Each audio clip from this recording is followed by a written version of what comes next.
อโทษกับป้าโอ้ยบอกคิดเลยว่าหัวสิเอาเมียสิพอเสียวไปเป็นจังสิพอสิเมื่อวันไปเอาขายนายทั้งหลายไปเมื่ออยากเก็บกระเถา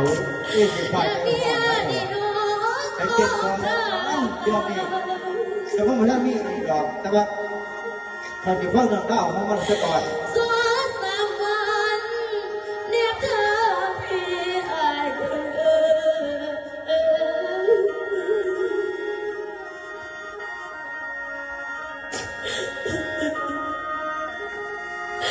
โอ้ยแน่น้องอายผ่านมาคันอยู่พี่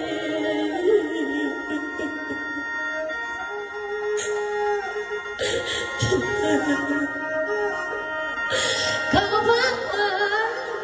กับผู้ดีโอ้ยลืมจอยผู้อยู่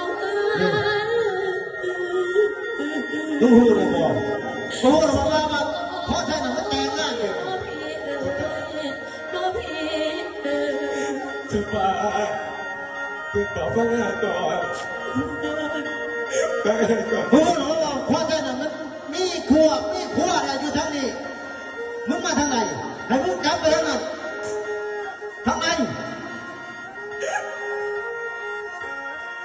ก็ป่าพระงานก่อนเลยบอกสิพอเสียวมันเป็นจังสิแล้วคอยสิเมื่อวันขายหนังเจ้าจัดการให้ได้เด้อพอได้พอเลย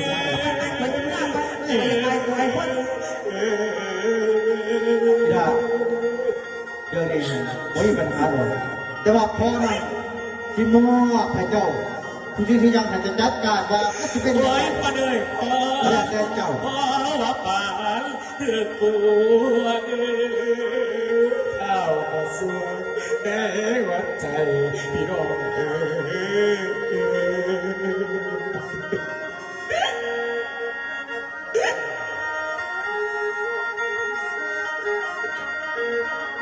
จะบ้าในหัวใจของสายที่บ่ลืมนางบอกทำก็ผ่านแล้วน้อยจะบ้าไอ้ยังทำมา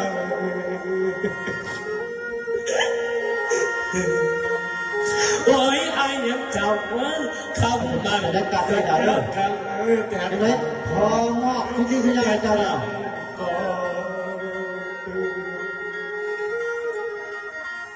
เวเดโนไอ้ยังหักหน้าบ่มีใจมาสิเลื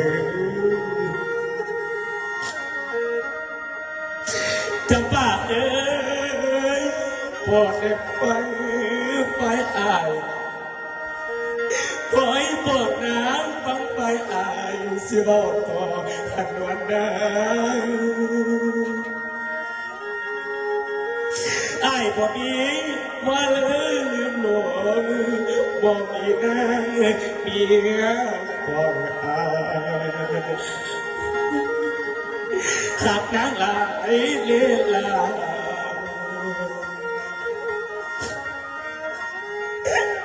ไอ้ก็ลืมสั่งคำว่าแต่คำก่อนแต่คำก่อนเมีย